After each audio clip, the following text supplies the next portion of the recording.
Last time we started making simple linear equations with PyTorch, or we observed that it is not much different to simple standard Python or even MATLAB. The only difference was कि ये हमें किसी भी variable का gradient provide कर देती है. जिस तरह we were doing these examples, we made an equation और इस इक्वेशन को एग्जीक्यूट करें और वाई डॉट बैकवर्ड करें तो वो जो भी पैरामीटर्स हैं जो इस इक्वेशन में यूज़ हुए हैं with respect to those parameters ये जो आउटपुट हमारे पास वेरिएबल है इसका डेरिवेटिव कैलकुलेट कर लेता है. तो I am sure you are almost done with your first assignment. We will share the assignment viva date with you and time. So now we have to see how can we make neural networks with PyTorch. तो उससे पहले we need to build a simpler algorithm, maybe linear regression. Let's try to do linear regression with it, और फिर then hopefully we'll be ready for designing our own deep networks. तो आप लोगों ने already neural network linear आप लोगों ने already linear regression की जो है असाइनमेंट सॉल्व की हुई है in your machine learning course. वो भी मेरे पास यहीं पे थी. तो this is was the assignment आपने सॉल्व की थी. तो आपको डेटा दिया हुआ था और आपसे कहा गया था this was your data. City population आपके पास थी और आपने प्रॉफिट प्रिडिक्ट करना था. Basically you can see a linear pattern in this data. तो आपने एक कॉस्ट फंक्शन लिखा था, एरर फंक्शन, और फिर आपने खुद ही लिखा था एक फंक्शन जो ग्रेडियंट कैलकुलेट करके देता है आपको.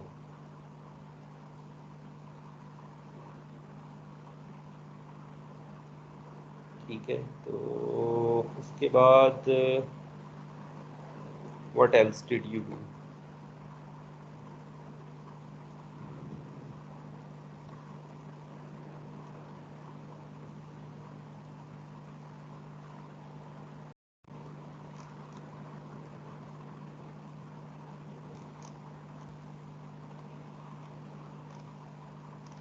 आप लोगों ने कुछ और भी किया था. You learn how to use, अच्छा ये वो मेथड था जिसमें आपने खुद ही ग्रेडियंट डिसेंट का कोड लिखा था सारा का सारा. और फिर there was another version of the same assignment where you used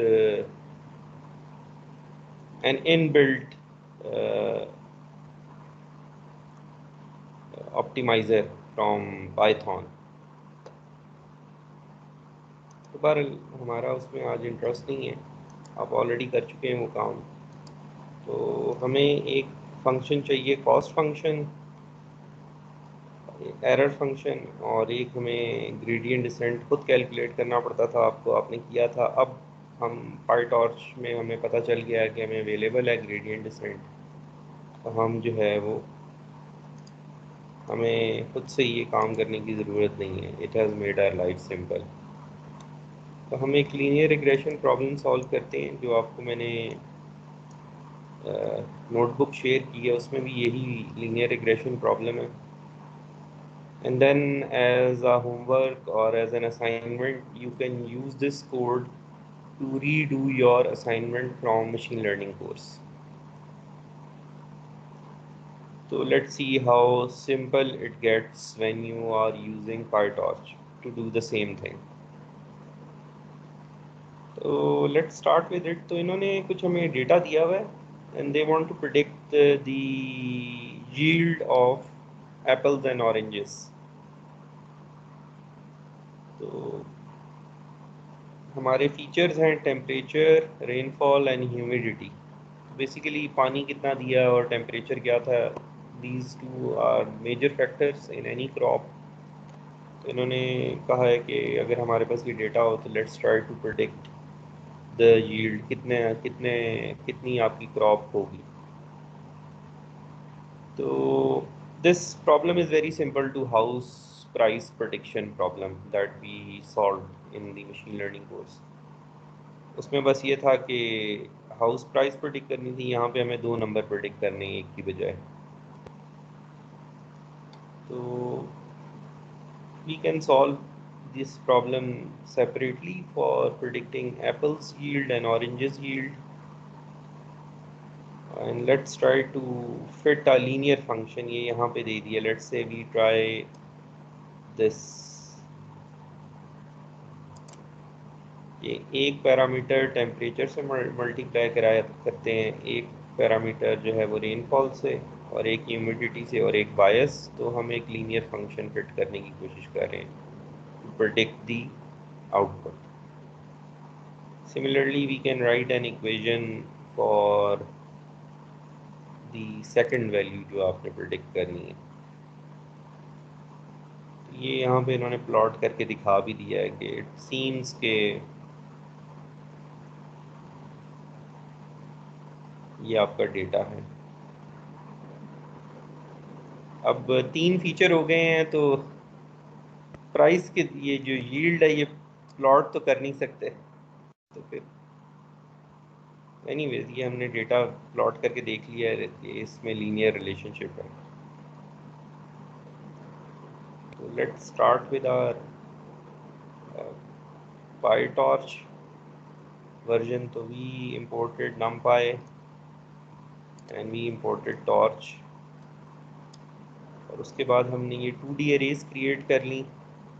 ये जो डेटा आपको दिया हुआ था, ये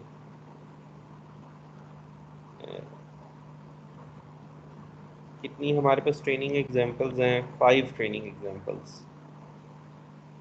we have 3 features and 5 training examples.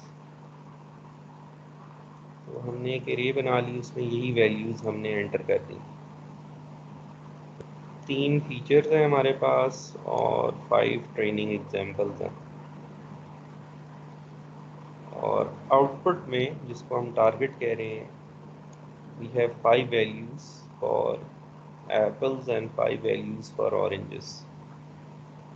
इसको भी हमने as 2D array बना लिया।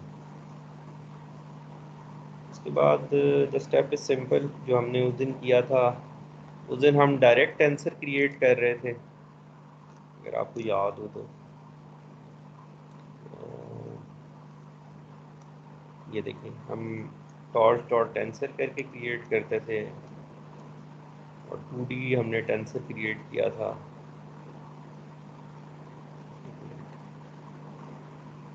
ये टॉर्च डॉट टेंसर, और बीच में तो एरे ही लिख देते थे। अब एरे हमने सेपरेट बना ली है, और ये they are showing a method कि आपके पास अगर नमपाई एरेज हों तो आप उससे भी टेंसर बना सकते हैं, आप उनको कन्वर्ट कर सकते हैं। तो most of the times we'll be using, sometimes हम नमपाई के कोई फंक्शंस यूज़ कर रहे होंगे तो उनके लिए हमें नमपाई एरेज चाहिए, and sometimes we'll be using PyTorch functions, तो उसके लिए हमें टेंसर चाहिए। तो this transformation from arrays to tensors and tensors to arrays ये हमें चाहिए होता है। तो उन्होंने कहा कि दिस इज़ वेरी सिंपल, आप अपनी एरे को ना टेंसर में इस तरह कन्वर्ट कर लें। तो उसके बाद हमने प्रिंट भी करके देख लिया है, ये अब ये वर्ड आना शुरू हो गया टेंसर का साथ। तो ठीक है, उसके बाद हमें चाहिए, हम दो दो लीनियर फंक्शन फिट कर रहे हैं, तो 3 फीचर्स हैं। तो एक फंक्शन के लिए तीन पैरामीटर्स, एक बायस पैरामीटर और दूसरे फंक्शन के लिए भी तीन पैरामीटर्स और एक बायस पैरामीटर। तो 2 क्रॉस 3 की हमने एक एरे बना ली है, टेंसर बना लिया है। और टू क्रॉस मतलब 2 डायमेंशन का हमें बायस हमने पैरामीटर बना लिया। तो अब हम यही करेंगे कि हम इनपुट फीचर्स को W से मल्टीप्लाई करेंगे और B उसमें ऐड करेंगे, तो हमारे पास आउटपुट वैल्यू आ जाएगी। तो इसको इस फॉर्मेट में अगर हम लिख लेना, W की जगह W ट्रांसपोज लिख लें, तो हमारे लिए जो है वो एक ही इक्वेशन में हम दोनों काम कर लेंगे। अगर तो इसमें ये होगा कि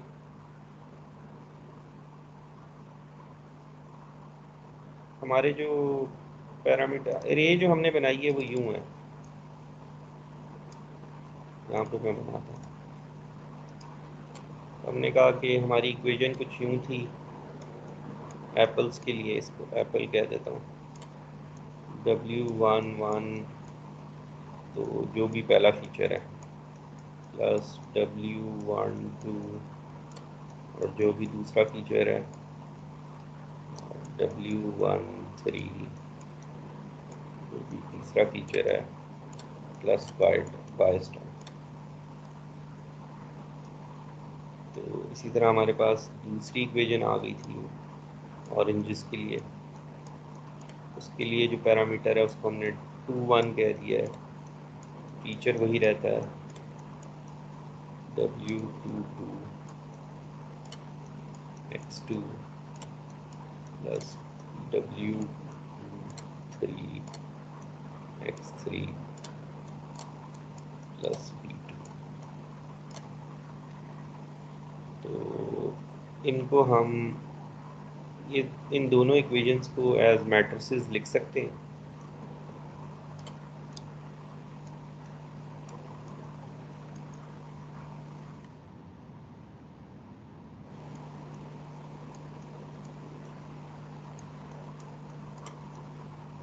फीचर्स को हम लिख देते हैं you x11 x1 x2 x3 x1 x2 x3।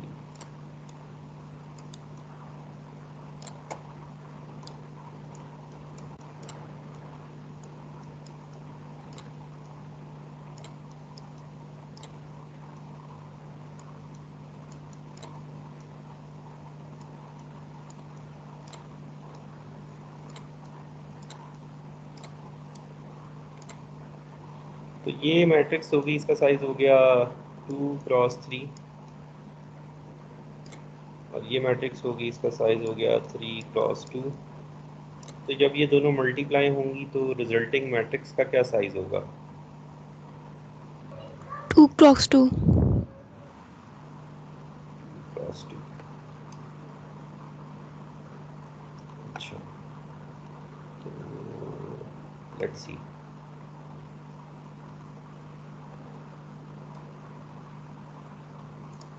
अभी हमने एक ही ट्रेनिंग एग्जांपल यूज़ की है और अ सिंगल ट्रेनिंग एग्जांपल हमारे पास क्या होगा?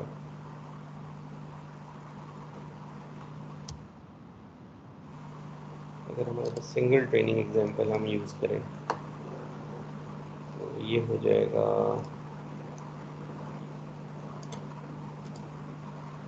1 क्रॉस 3 3 क्रॉस 2 और फिर अब क्या साइज होगा इनको मल्टीप्लाई करें तो?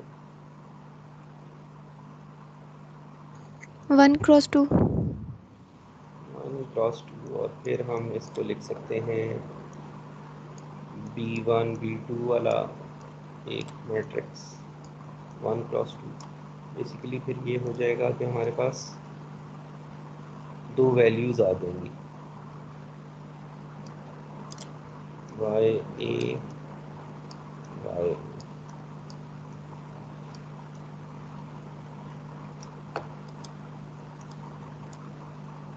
ठीक है, ये एक एग्जांपल के लिए एक वैल्यू आ जाएगी वाई ए की और वाई ओ की। और इसी तरह अगर हम एक और एग्जांपल एंटर कर दें,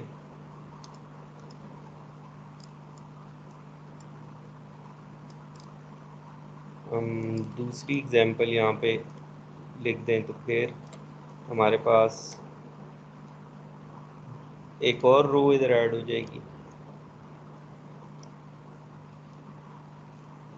इस तरह हम ये जो दोनों हमारी लीनियर इक्वेशंस हैं ना, उनको हम एज मैट्रिक्स लिख सकते हैं।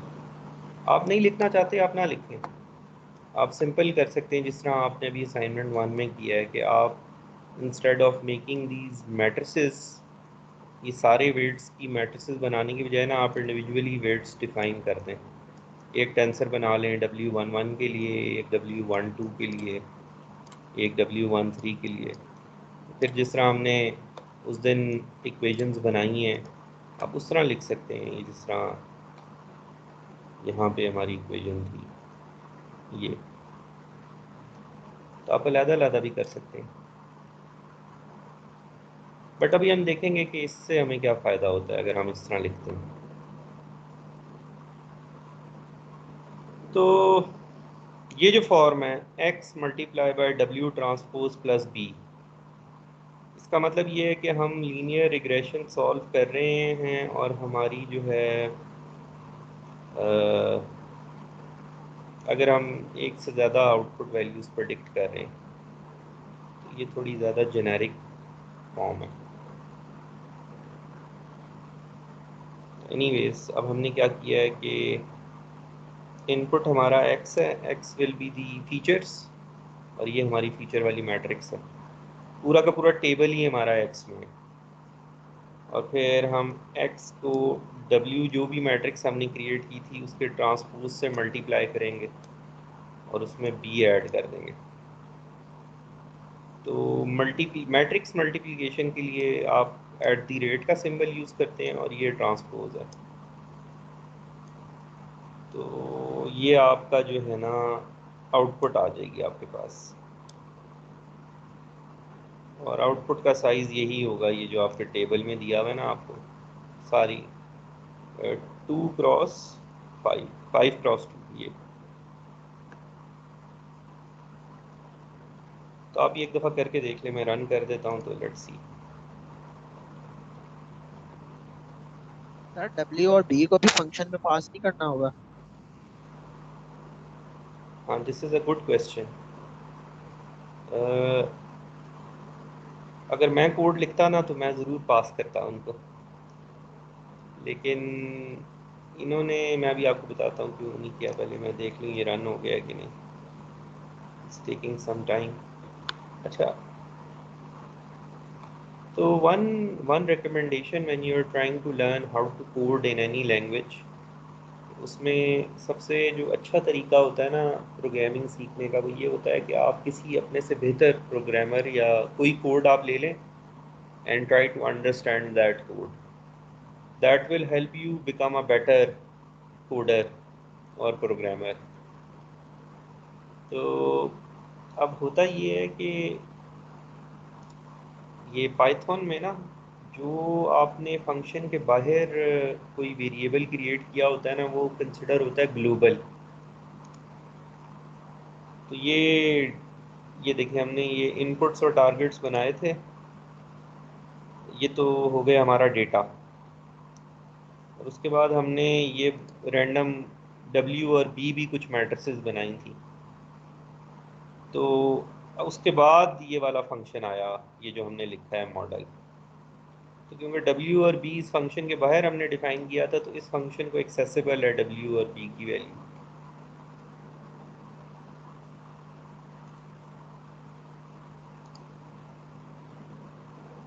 तो आप बेशक इस फंक्शन में ना चेंज कर लें, आप यहाँ पे प्रिंट करके देख लें, प्रिंट डब्ल्यू और प्रिंट बी,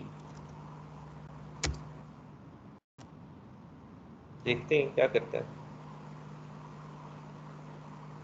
कुछ किया है इसने? कुछ नहीं किया। सर अभी फंक्शन कॉल नहीं हुआ ना। अभी फंक्शन कॉल ही नहीं हुआ, तो जब कॉल होगा ना तो ये नज़र आ जाएगा इधर। चलें, तो उसके बाद forget about this block, let's move forward. अच्छा, तो अब हमने करना है, ये हमारे फंक्शन का नाम हमने मॉडल रख दिया, आप कोई और रख देना हम बेशक। और इनपुट्स जो थी वो हमारा टेंसर था। इनपुट्स में हमारे पास 5 रोज़ होंगी और 3 कॉलम होंगे। तो जब वो मॉडल में से पास होगा तो 5 रोज़ और 3 कॉलम्स ही हमारे पास आनी चाहिए, जो प्रिडिक्टेड वैल्यूज़ हैं। ये पहली वाली कॉलम एप्पल्स के लिए और दूसरी वाली कॉलम ऑरेंजेस के लिए। तो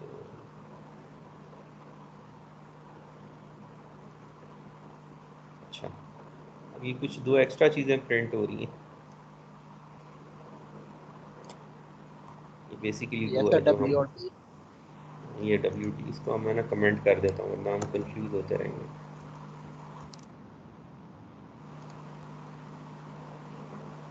अब इसको जो है ना बंद करते हैं। तो वैल्यूज़ आ गई हमारे पास और ये दोबारा प्रिंट कर रहे हैं। अच्छा, ये हमारी प्रिडिक्शन आ गई, वाई जो हमारा आउटपुट आया है, और ये हमारा टारगेट था। ये वैल्यूज़ होनी चाहिए, तो डिफरेंट है तो एरर, ये आप कंपेयर करके देख लें। एरर, ये डिफरेंस है तो एरर कोई है, इसका मतलब है कि जो हमने पहली स्टेज पे पैरामीटर गेस किए हैं, शुरू में तो रैंडम ही ले लिए थे, ये देखें रैंड एन ले लिए थे, बायस की भी वैल्यू और इसकी भी वैल्यू, बी की भी। तो इतनी तो हमारी वो गुड लक नहीं है कि रैंडम गेस करने से ही काम हो जाए। तो they are different. For example ये 56 है और यहाँ पे तो नेगेटिव। नेगेटिव यील्ड का क्या मतलब है कि मैं, I don't know, it doesn't make any sense. Zero yield का मतलब ये है कि कुछ भी पैदा नहीं हुआ। नेगेटिव यील्ड का क्या मतलब हुआ कि ज़मीन ने मेरे से ले लिया है यील्ड, मतलब एनीवेज।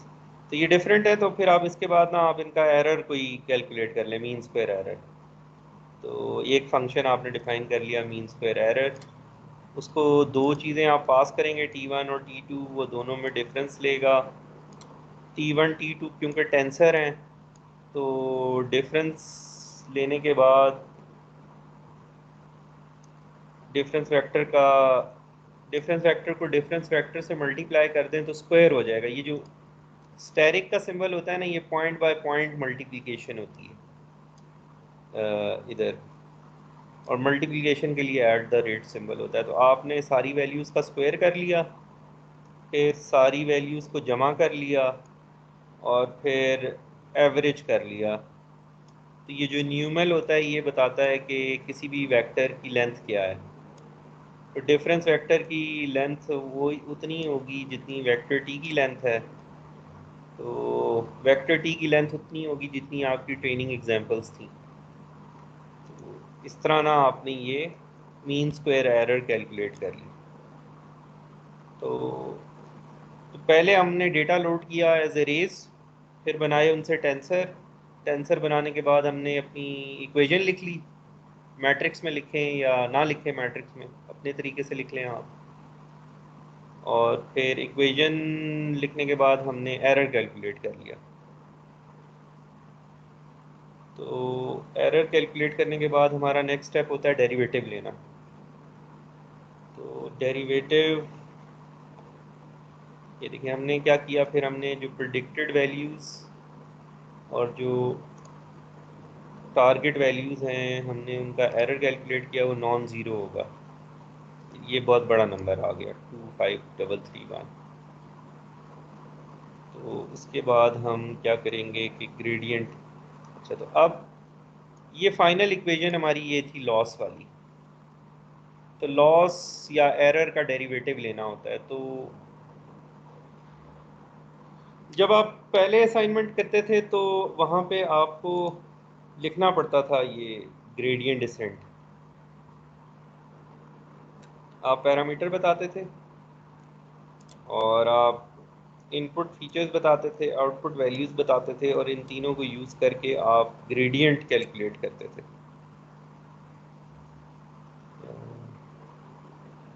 ठीक है, तो फिर ग्रेडियंट जब कैलकुलेट कर लेते थे तो फिर पैरामीटर अपडेट करते थे। अब आपकी ज़िंदगी थोड़ी आसान है। अब हमें क्या करना चाहिए? What is the next thing we should do in PyTorch? So lost or backward. हाँ, बस ये वो जो सारी हमने एफर्ट की थी ना, it gets converted into this simple command loss dot backward. तो जब लॉस डॉट बैकवर्ड कर लेंगे तो जो जो पैरामीटर लॉस कैलकुलेट करने में इस्तेमाल हुए हैं, जिसके जिन कैलकुलेट कर,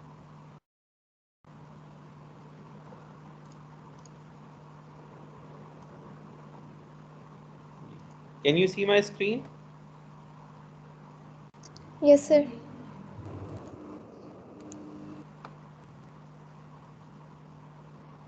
तो ये देखें, आपको with respect to W derivative calculate करना है और with respect to this bias. तो आपने कहा था कि जी हाँ, I want to calculate derivative with respect to this. तो अब जब आप डब्ल्यू डॉट ग्रेड करेंगे, लॉस भी हो गया, तो लॉस आपने प्रिंट कर लिया, उसके बाद बैकवर्ड भी कर लिया। उसके बाद आप ये देखें, डब्ल्यू डॉट ग्रेड करेंगे तो 6 आपके पास डब्ल्यू पैरामीटर्स थे और 6 ही आपके पास डेरिवेटिव आ गए। और इसी तरह डी डॉट ग्रेड करेंगे तो दो डेरिवेटिव आ जाएंगे। तो अब आप 6 की 6 डब्ल्यू की वैल्यूज़ अपडेट कर सकते हैं और इसी तरह आप बायस की वैल्यूज़ अपडेट कर सकते हैं। तो उसके लिए आपको ग्रेडियंट डिसेंट की इक्वेशन चाहिए। तो बाकी हमें पता है ग्रेडियंट डिसेंट क्या चीज़ है, we don't need to get into this. तो अगर हम लर्निंग रेट 1 रख लेना, एक मिनट में,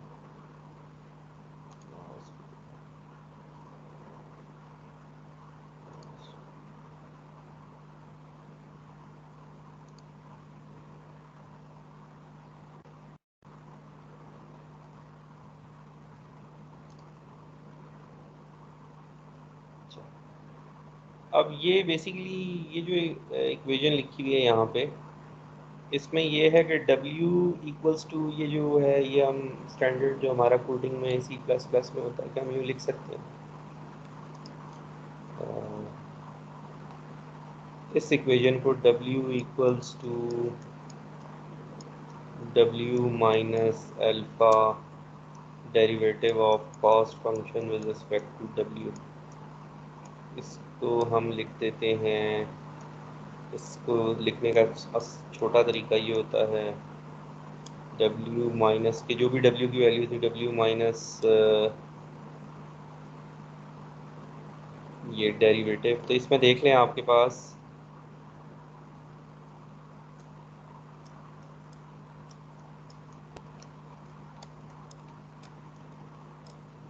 इस इक्वेशन को लिखने का आसान तरीका ये होता है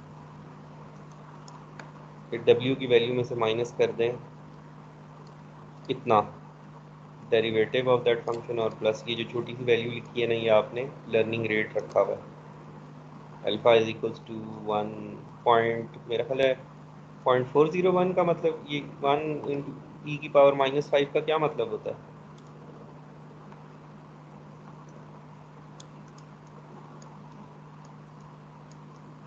ये मतलब होता है इसका।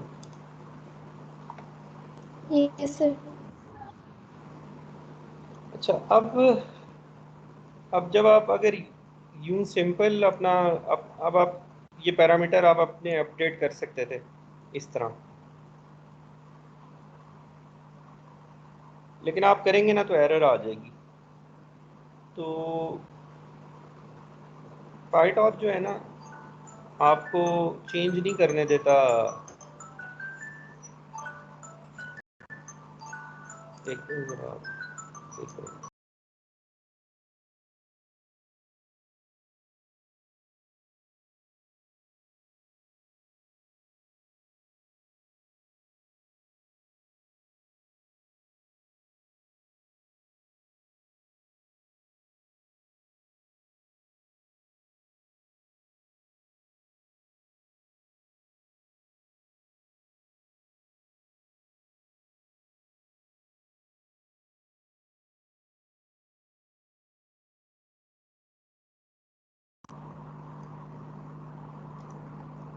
अच्छा, तो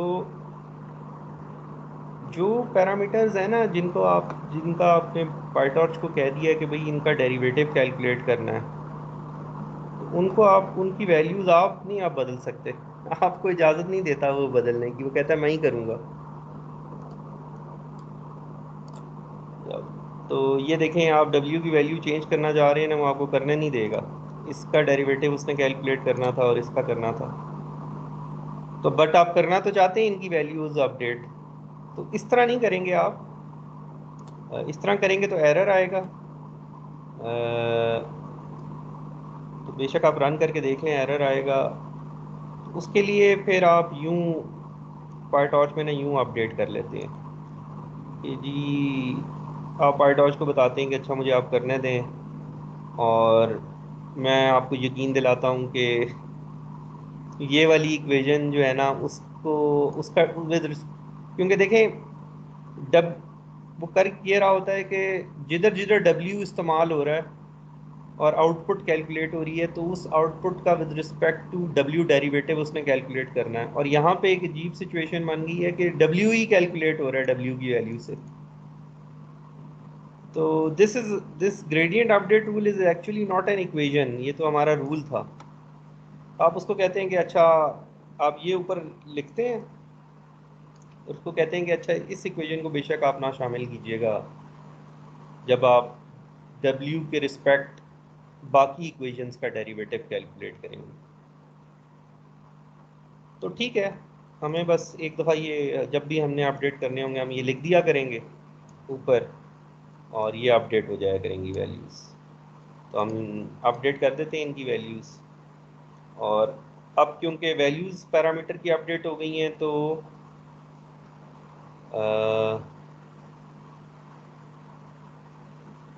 अब हम दोबारा कैलकुलेट करना चाहते हैं लॉस। पहले लॉस क्या था?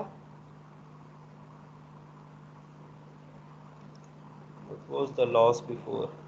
अब एक स्टेप हो गया है ना ग्रेडियंट डिसेंट का, तो हमारा लॉस कम हो जाना चाहिए। हमने कहीं लॉस कैलकुलेट किया था, ये लॉस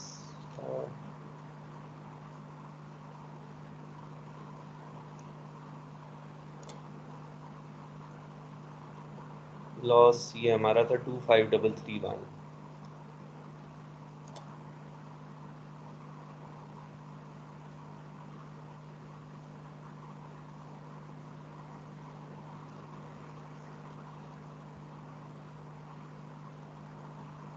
तो अब हम दोबारा लॉस कैलकुलेट करते हैं।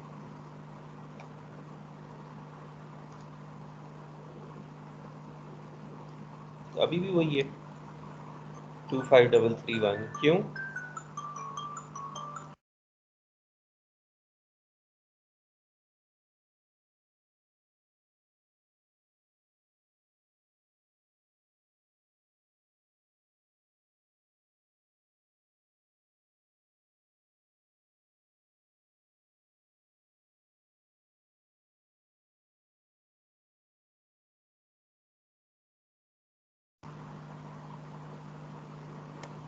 अच्छा, तो लॉस तो वही रहा, क्यों, क्या हुआ है?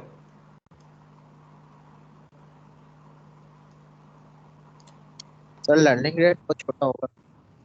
लर्निंग एक बहुत छोटा है। लर्निंग रेट भी छोटा है क्या? Do we need to calculate the predicted values again? ये नहीं करनी चाहिए थी हमें प्रेडिक्टेड वैल्यूज दोबारा से, क्योंकि पैरामीटर आपने अपडेट किए थे।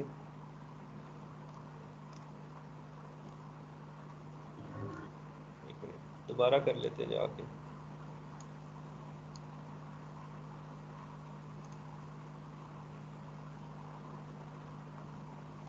अब जाके लॉस कैलकुलेट करते हैं।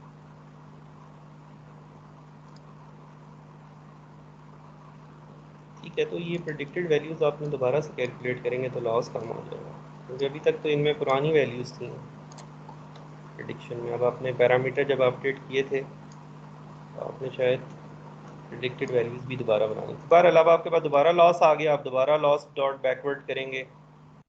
लेकिन दोबारा लॉस बैकवर्ड करने से पहले आपने प्रीवियस ग्रेडियंट को ज़ीरो करना है, ताकि जब दोबारा लॉस कैलकुलेट हो तो वो दोबारा ग्रेडियंट कैलकुलेट करे। तो ये दिस इज ऑलवेज, ये हमारा सीक्वेंस रहेगा कि backward parameter update and then clearing the gradient attribute. तो जब आप ये डॉट ज़ीरो कर देंगे तो जो भी वैल्यू थी वो ज़ीरो हो जाएगी, आपने प्रिंट करके देख लिया। तो ख़त्म हो गया हमारा काम। तो ये इन्होंने समराइज़ कर दिया कि पहले आप अपनी इक्वेशन लिख लें, फिर आप अपना लॉस लिख लें, फिर आप बैकवर्ड करके अपना डेरिवेटिव कैलकुलेट कर लें, और फिर आप अपने वेट्स अपडेट कर लें, और वेट्स अपडेट करने के बाद ग्रेडियंट वाला जो एट्रीब्यूट है उसको ज़ीरो करें, और बस ख़त्म हो गया काम। तो this is how we do linear regression in PyTorch। तो लेट्स गो फॉरवर्ड एंड हम देखते हैं। खैर ये तो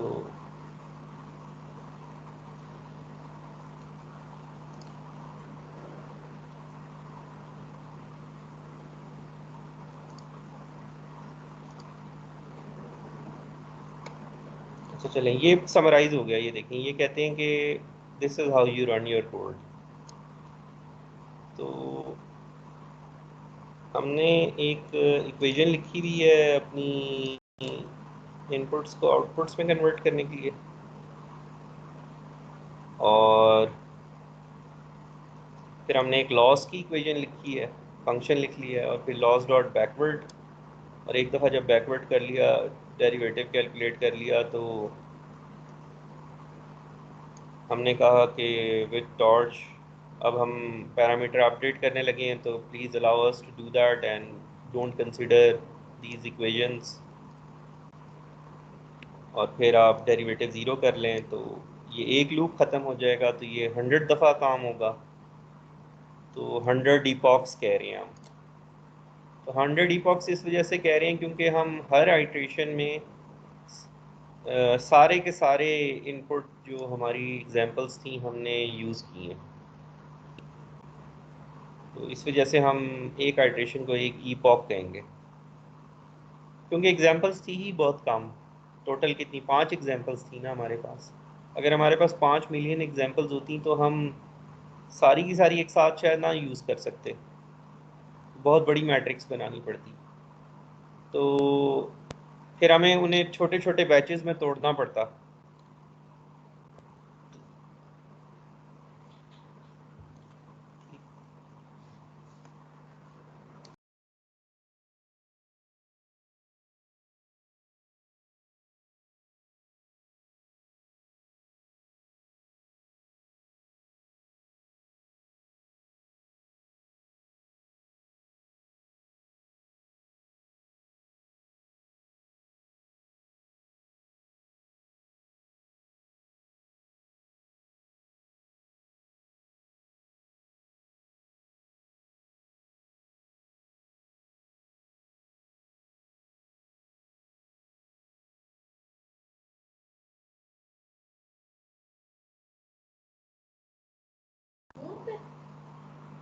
अच्छा, तो so this is your entire cycle of linear regression. हम ये रन कर देते हैं। तो एनी क्वेश्चन सो फार?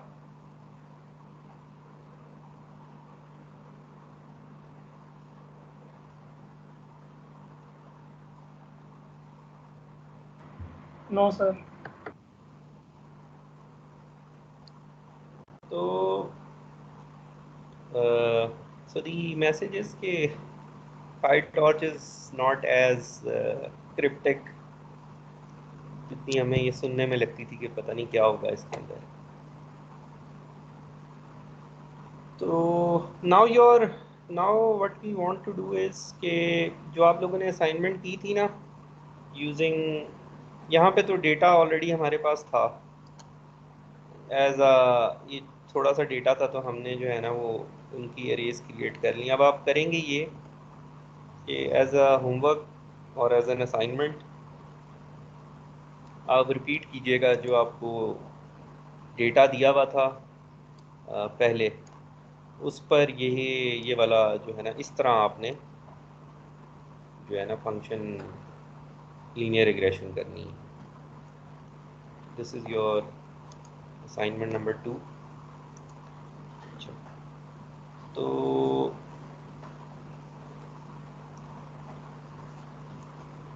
एनीवेज अभी हम थोड़ा सा चीज़ को ना ज़्यादा फॉर्मल करते हैं।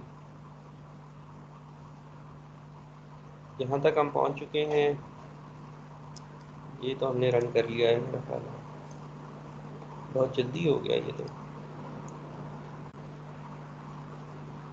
तो ये देखें अब एरर आ गई है 107। 100 इपॉक्स के बाद 107 हो गई। और जब हमने फर्स्ट आइट्रेशन की थी तो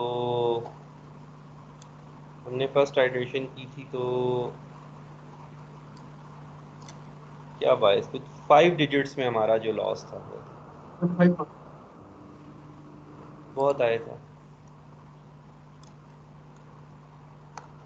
तो where are we right now?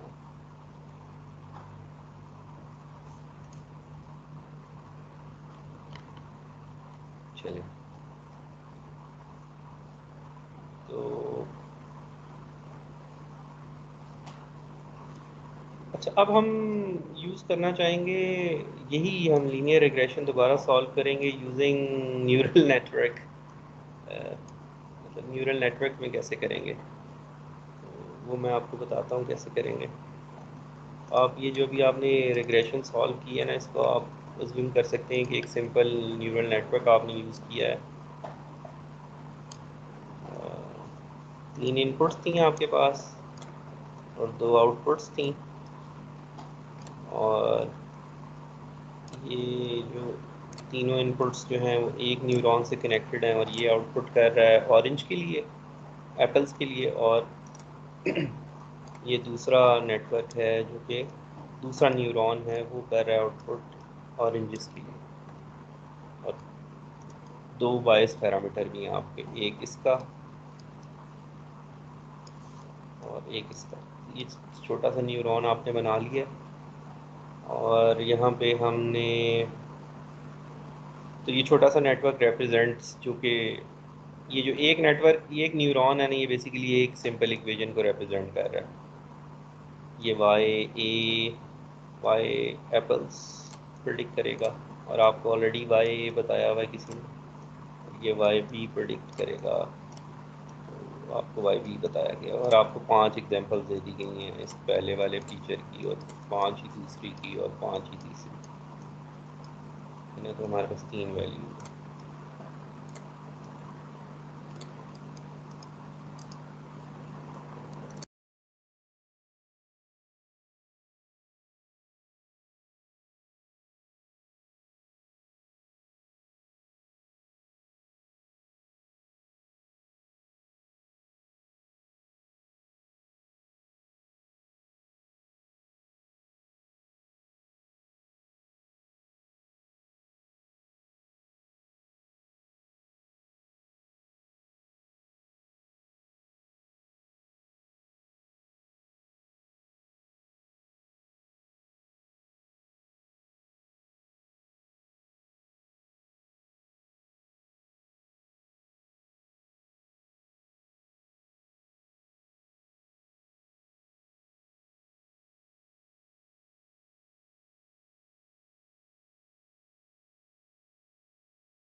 Okay, so now we have converted our problem into a neural network.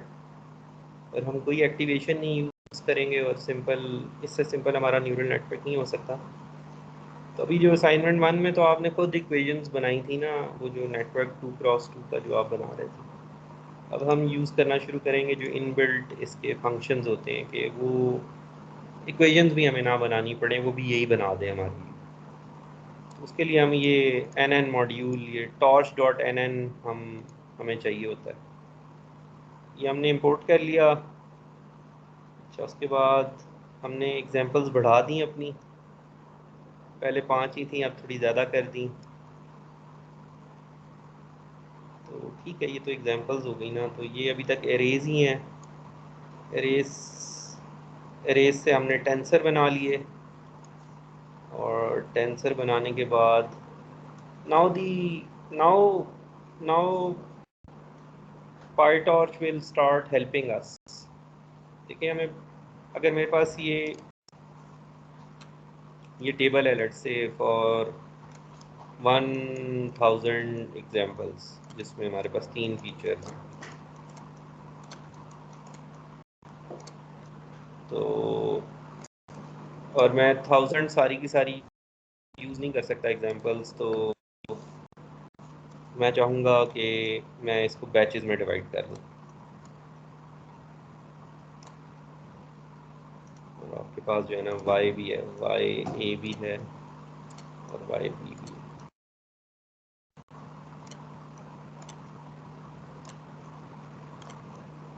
तो अगर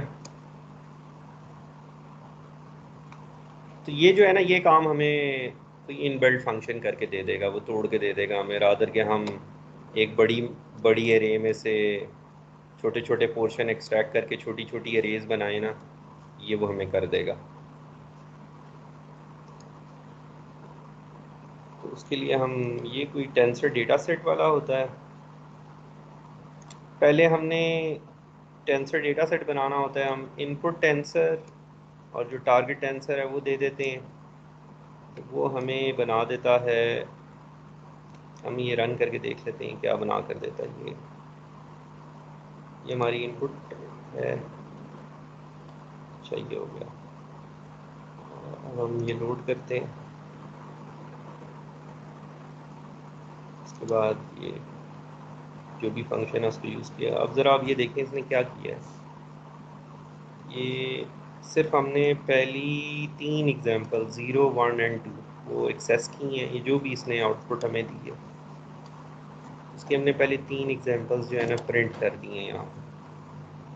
तो आप ये देखेंगे कि पहली 3 एग्जांपल्स में आपको ये एक टेंसर नज़र आ रहा है जिसमें 3 रोज़ हैं आपके पास। ये वो 3 फीचर्स थे। और एक और टेंसर आपको नज़र आ रहा है जिसमें 2 आउटपुट वैल्यूज़, मतलब 3 रोज़ हैं और 2 कॉलम्स हैं, और इधर 3 रोज़ और 3 कॉलम्स हैं। तो बेसिकली इस तरह का कोई इसने हमें करके दिया है।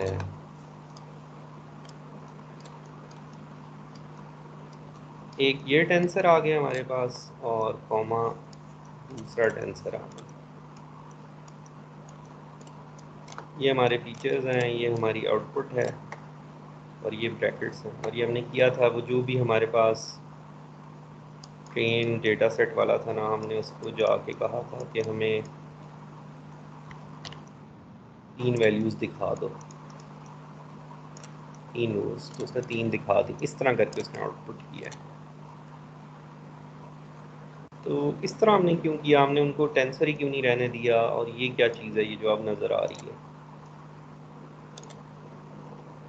इसका आप फ़ायदा देखेंगे थोड़ी देर बाद। जब आप एरे बनाते हैं ना पाइथन में, तो आपके पास ये इस तरह की ब्रैकेट्स होती हैं। लेट्स से अगर मैं ये लिखूँ 1 और 2, तो ये मेरे पास एक एरे बन जाती है। और अगर मैं स्क्वायर की बजाय ये वाली ब्रैकेट्स यूज़ करके कोई क्रिएट करूँ, तो ये भी कोई चीज़ बन जाती है, एरे जैसी बन जाती है। इसको नाम देते हैं ट्यूपल का।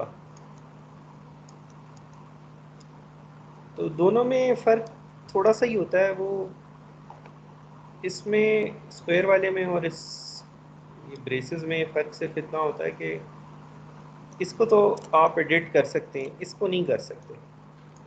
एक दफ़ा बन गया तो बन गया। तो हम क्यों बनाना चाहेंगे एक ऐसा एरे जिसको हम बदल भी ना सकें, उसमें और वैल्यूज़ भी ना ऐड कर सकें। तो ये जो हमें नुकसान होता है उसका हमें फ़ायदा ये होता है कि जब हम एक्सेस करना चाहते हैं ना कोई रो इस वाले एरे में से, तो वो बहुत कम टाइम लेता है as compared to this one. तो कुछ तो हमें नुकसान हुआ है, उस नुकसान का हमें फ़ायदा ये हुआ है कि हम एक्सेस करने का टाइम कम हो गया। तो अब जब हमारा ट्रेनिंग डेटा सेट है, हमने एक दफ़ा बना लिया होता है, हमने उसको बदलना तो होता नहीं है। तो फिर हम उसको एज एरे रखना नहीं चाहते, हम उसको एज अ टुपल ही रखना चाहते हैं ताकि हम बार बार उसको एक्सेस करेंगे तो हमारा टाइम बचे। और आप ये देखें कि आपके जो ये न्यूरल नेटवर्क्स में डेटा सेट्स होंगे वो बहुत बड़े होंगे, तो बहुत बड़ी एरेज को एक्सेस करने में टाइम शायद काफ़ी लग जाए आपको, तो आप उस एक्सेस करने पर टाइम नहीं ज़ाया करना चाहते। तो this is what why I was saying कि always if you want to learn a new language you should always take the code of somebody who is a more experienced programmer। उससे आपको ना ये छोटी ट्रिक्स पता चलती हैं। अगर मैं लिखता तो मैं तो इसको भी, इस मैट्रिक्स को भी एक एरे बना देता या टेंसर बना देता, और इसको भी एक टेंसर बना देता, और फिर एक और इनकी वैल्यूज़ को एक्सेस करना शुरू कर देता। फॉर एग्जांपल अगर मैंने ये पहली वैल्यू एक्सेस करनी है तो मैं लिखता लेट से जो भी वेरिएबल का नाम है एक्स, मैं कहता कि अच्छा मुझे पहली रो चाहिए और सारी कॉलम्स चाहिए। उसके मुकाबले में अगर मैं अब इसको एज अ टुपल लिखूं और मैं यही चीज़ लिख दूं जो पहले लिख रहा था, तो मुझे वही वैल्यूज़ मिल जाएंगी और टाइम मेरा बच जाएगा। ठीक है, तो अब इसने क्या किया, इसने एरे ऑफ एरेज बना लिया है। ये इसमें पहली वैल्यू भी टेंसर है और दूसरी वैल्यू भी टेंसर, मसलन इसने ये कर लिया है। ए भी एक एरे है और बी भी एक एरे है। तो अगर मैं लेट्स से इस वेरिएबल को एक्स कह रहा हूँ, एक्स डॉट ज़ीरो अगर आप करेंगे ना तो आपको ए मिल जाएगा, और एक्स डॉट वन करेंगे तो आपको बी मिल जाएगा।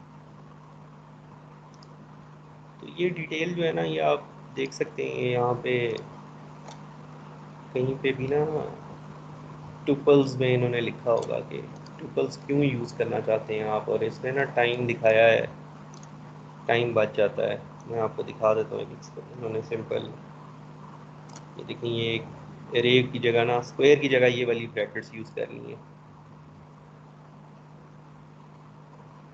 और टाइम की भी एक एक्सपेरिमेंट इन्होंने दिखाया है।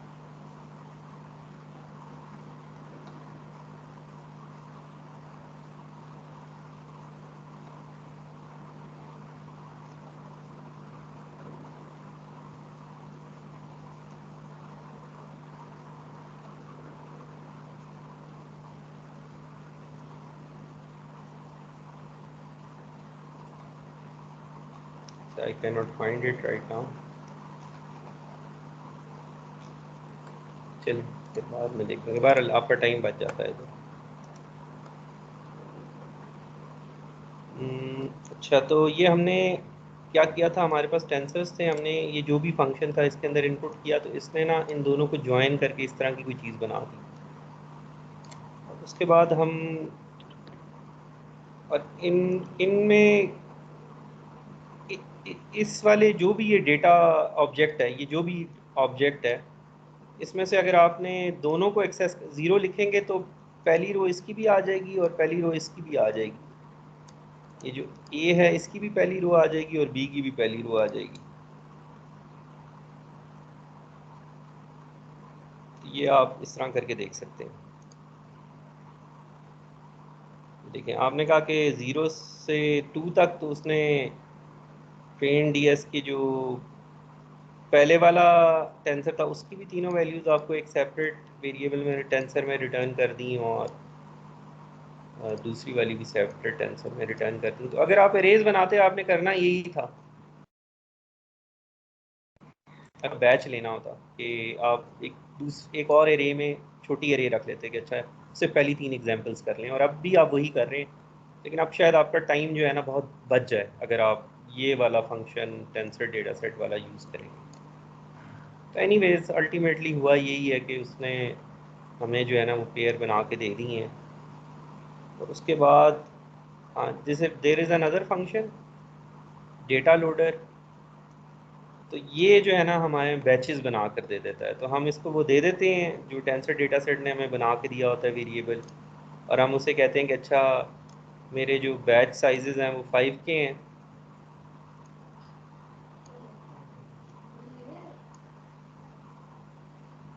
तो बैच साइजेस मेरे 5 के हैं और आप शफल करके जो है ना मुझे ये तोड़ कर दे दें। तो ये उसने ना ब्रेक करके दे दिया है। ठीक है, तो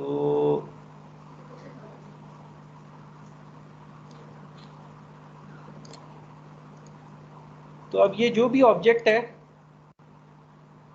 इसमें आपको पूरा का पूरा टेबल जो है ना उसने बैचेस में डिवाइड करके दे दिया। आपने उसको खुद ही कहा था कि मुझे 5 के साइज़ में ब्रेक करके दे दे। एक मिनट मुझे,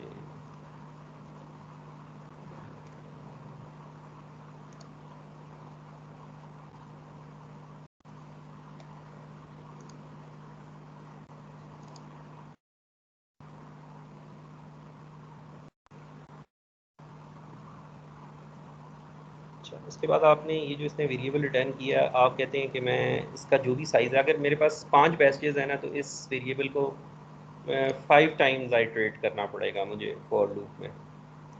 तो हम एक दफ़ा करके देखते हैं और ब्रेक कर देते हैं लूप को। बस हम देखना चाहते थे कि एक्स बी और वाई बी में इसने हमें क्या रिटर्न किया। तो आपने बैच का साइज़ रखा हुआ था 5, खुद ही बताया था आपने। इसने ना 5 5 मतलब एक्स बी में भी 5 वैल्यूज़ आ गई और वाई बी में भी 5 वैल्यूज़ आ गई। ये पहली आइट्रेशन है। अगली दफ़ा करेंगे तो अगले 5 आ जाएंगे। तो अब हमारी ज़िंदगी बहुत आसान हो गई है। बैचेस भी इन्होंने बना दिए हमें और एक्सेस का टाइम भी इन्होंने कम कर दिया। तो उसके बाद जो है ना अब हम इन बिल्ड फंक्शंस यूज़ कर सकते हैं, अपनी इक्वेशंस लिखने की ज़रूरत नहीं है। तो एक ये लीनियर मॉडल हम यूज़ कर रहे हैं। तो linear model n dot linear की अगर आप जाके हेल्प पढ़ेंगे ना तो वो ये लर्न करके देता है। इनपुट एक्स होता है, उसको ए ट्रांसपोज से मल्टीप्लाई करके बी, ए और बी ये उसने इक्वेशन इम्प्लीमेंट कर दी है जो हम पहले लिख रहे थे ना खुद। अब उसने कहा है कि बस आप मुझे एक्स बता दें और ए बी बता दें, मैं वाई आपको बता दूंगा खुद कैलकुलेट करके। आपको इक्वेशन लिखने की ज़रूरत नहीं है खुद। तो हम भी यहाँ ट्रांसपोज कर रहे थे, आपको याद होगा डब्ल्यू ट्रांसपोज किया था। ए और बी पैरामीटर्स हैं और ए एक्स जो है ना वो इनपुट फीचर्स हैं और वो हमें वाई बता देता है। तो ये हमने इनबिल्ट फंक्शन यूज़ कर लिया उसको। तो हमने कहा है कि 3 इनपुट्स हैं हमारी और 2 आउटपुट्स हैं और लीनियर फंक्शन आपने बीच में फिट करना है। ये हम रन कर लेते हैं।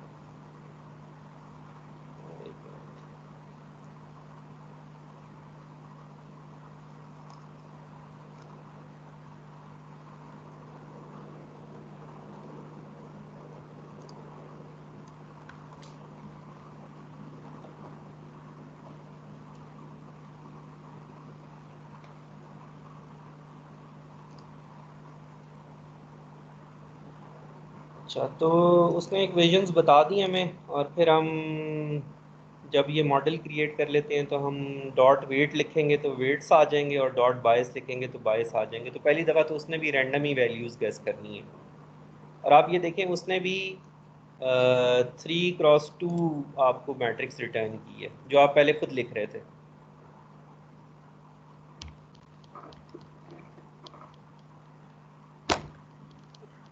तो ये जो पहली रो में वेट्स हैं ये पहले न्यूरॉन के हैं और दूसरी रो में जो वेट्स हैं वो दूसरे न्यूरॉन के हैं।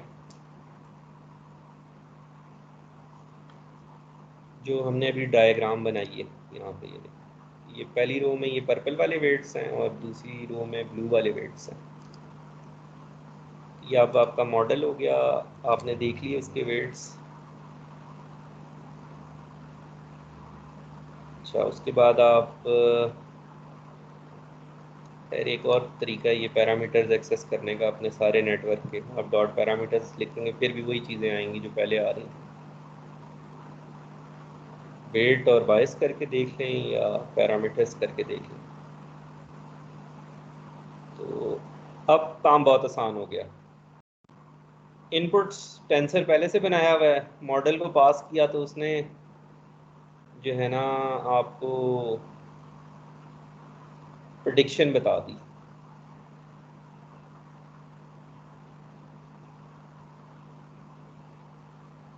तो उसके बाद प्रेडिक्शन हो गई तो नेक्स्ट स्टेप क्या है हमारा, लॉस फंक्शन वाला। तो हम लॉस फंक्शन के लिए भी इनबिल्ट फंक्शन यूज़ कर लेते हैं। हमें मीन स्क्वायर एरर लिखना आता है और भी लॉस होते हैं। तो ये torch dot n n dot functional ये वाला पैकेज है ना, इसमें मीन स्क्वायर लॉस भी है। तो हम ये कहते हैं कि हमें MSC लॉस चाहिए। और ये लॉस जो है इसमें फिर हम इनपुट्स को मॉडल में से पास करेंगे तो प्रेडिक्शंस आ जाएंगी हमारे पास और टारगेट्स आ जाएंगे, और वो लॉस फंक्शन को पास करेंगे तो वो लॉस की वैल्यू दे देगा। लॉस आ गया। एक मिनट, ये तो डिफाइन किया ही नहीं।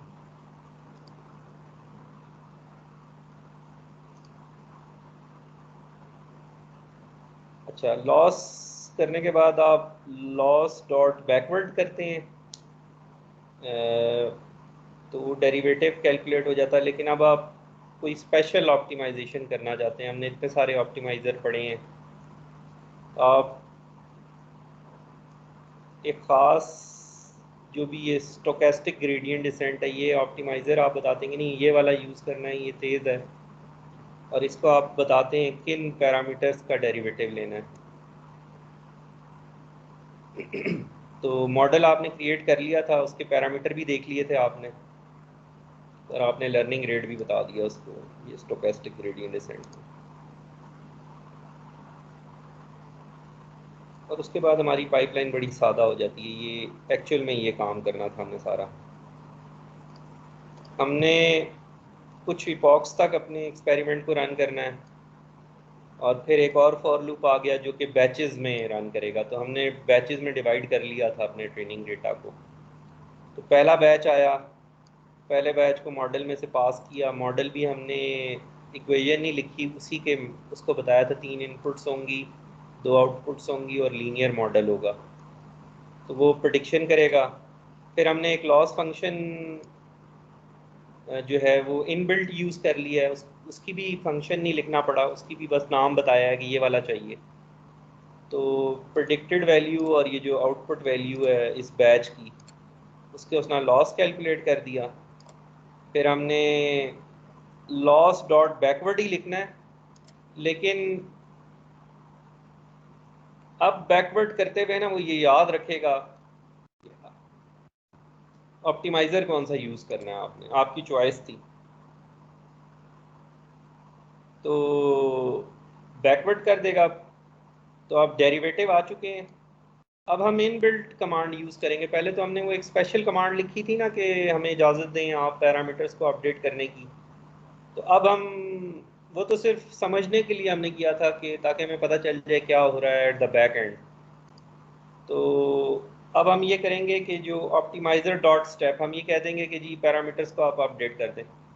लेकिन ये याद रखें कि पैरामीटर्स के विद रिस्पेक्ट टू डेरिवेटिव जो है ना वो ऑप्टिमाइज़र ने कैलकुलेट करना है। आपने उसको बताया हुआ है कि कौन कौन से पैरामीटर हैं और आपने उसको लर्निंग रेट बताया हुआ है। तो आप लॉस डॉट बैकवर्ड करने के बाद ना ऑप्टिमाइज़र के पास चले जाते हैं कि जी आप पैरामीटर्स को अपडेट कर दें, परफॉर्म वन स्टेप, और आप ऑप्टिमाइज़र को बताते हैं जाके कि जी अब वो डेरिवेटिव जो आपने कैलकुलेट किए थे ना उनको आप भूल जाएं। तो पहले ये वाला स्टेप 4 और स्टेप 5 करने के लिए ना आपको स्पेशल कुछ करना पड़ रहा था, लिखना पड़ रहा था। तो अब वो भी नहीं लिखना पड़ रहा। तो अल्टीमेटली हमारी टोटल जो performing linear regression using in built function, ये टोटल सारा का सारा जो है ना इस 4-5 लाइनों में आ गया।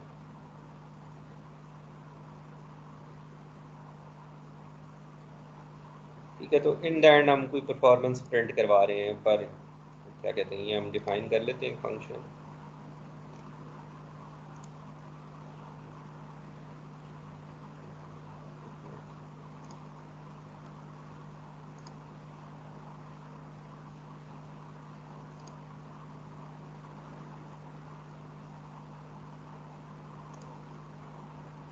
फंक्शन डिफाइन कर लिया, बस हम इसको अब कॉल करेंगे। ये देखिए 100 इपॉक्स तक रन करो, मॉडल का नाम दे दिया जो बनाया था, लॉस फंक्शन का नाम दे दिया, ऑप्टिमाइज़र का नाम दे दिया और डेटा दे दिया, बस काम खत्म। ये पहले इपॉक में इतना लॉस था, अगले इपॉक में इतना लॉस था, अगले इपॉक में इतना, अगले फाइनली तो हम, मेरा ख्याल है 10 बैचेस तक ही, कितने नहीं 100 इपॉक्स थे ना, तो इसमें 100 इपॉक्स तक का हमें जवाब दे दिया। आप और भी फर्दर भी कर सकते हैं आगे। अब आपके पास 100 इपॉक्स तक का आ गया, मॉडल ट्रेन हो चुका है। अब आप उसको कोई भी इनपुट दें तो वो आपको आउटपुट बताएगा। तो टारगेट 56 थी वैल्यू और ये 62 बता रहा है, और टारगेट 70 थी और ये 76 बता रहा है, तो बहुत पास आ गई इवन विद 10 ट्रेनिंग एग्जांपल्स, और even with 3 simple features, rainfall, temperature and humidity.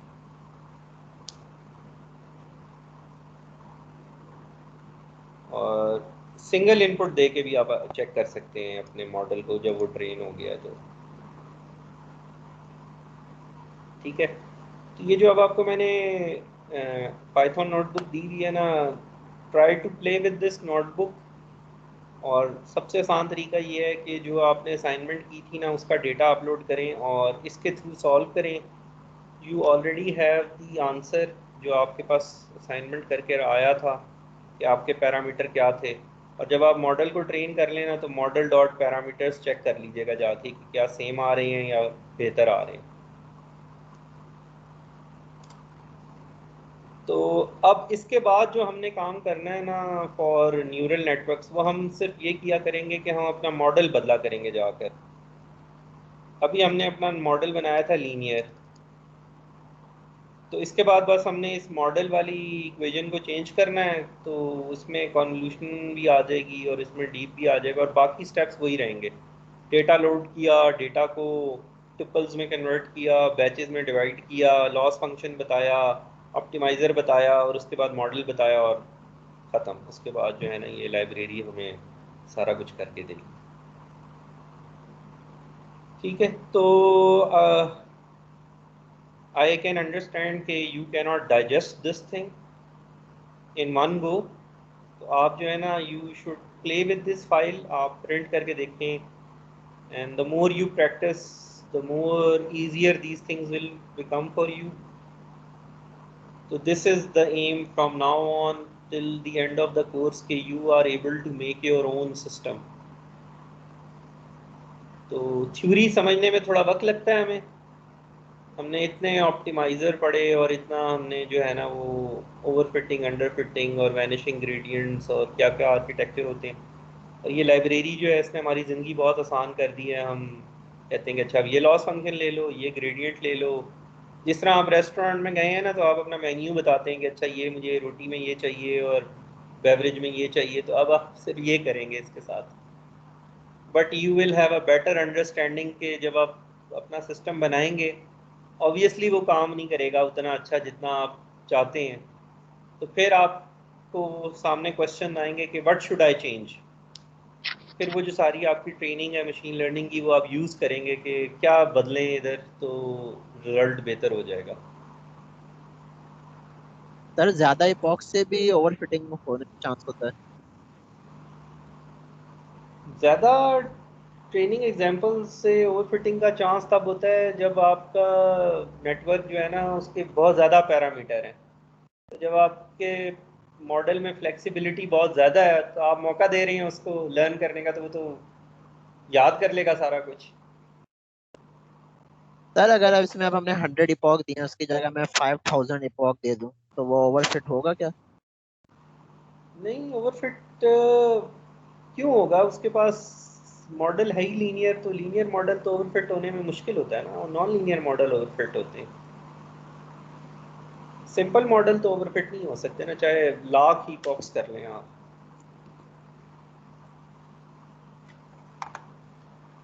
Overfitting मसला है उन मॉडल्स का जहां पैरामीटर बहुत ज़्यादा है। यहाँ पे तो ये पैरामीटर हैं, अब इसमें क्या ये अंडरफिट तो कर सकता है ये वाला न्यूरल नेटवर्क। अगर आपको याद हो हमने एक एग्जांपल की थी कि अगर आपका मॉडल लीनियर है ना तो आप बढ़ाते रहें डेटा या जो मर्जी करते रहें ना, ओवरफिटिंग नहीं हो सकती। सर अगर नॉन लीनियर हमारे पास नेटवर्क वगैरह तो उसमें इपॉक्स ओवरफिटिंग का बायस बन सकता है क्या? देखें, वी डोंट जो हमने अभी तक सीखा है ना उसका इस सवाल का जवाब ये है कि हम गैस नहीं करना चाहेंगे कि क्या हो सकता है। हम करेंगे, करने के बाद हमें पता है कि ओवर फिटिंग किसको बोलते हैं, तो अगर ओवर फिटिंग हो गई ना तो अगली दफ़ा वो नहीं करेंगे जो पहले की है। We will not try to guess the output of the experiment. कभी हो सकता है और कभी नहीं भी हो सकता, depending upon your data and your model. तो कोई यूनिवर्सल लॉज नहीं है when you are making AI systems.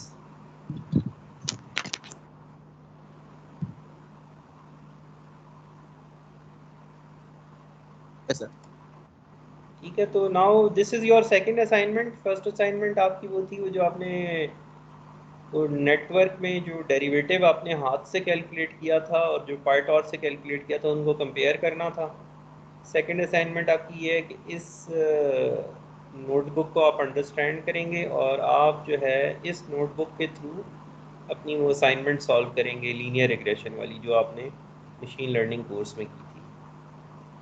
तो जिन्होंने वो कोर्स नहीं अटेंड किया उन्होंने तो इसी तरह सॉल्व करना है, तो वो डेटा ले लें उनसे जिनके पास है वो असाइनमेंट।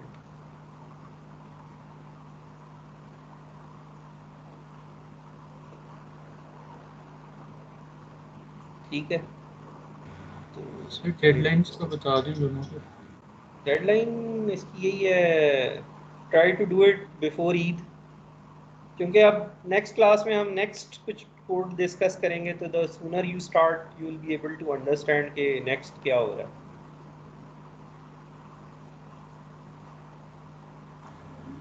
और सर जो फर्स्ट वाली है उसकी संडे है?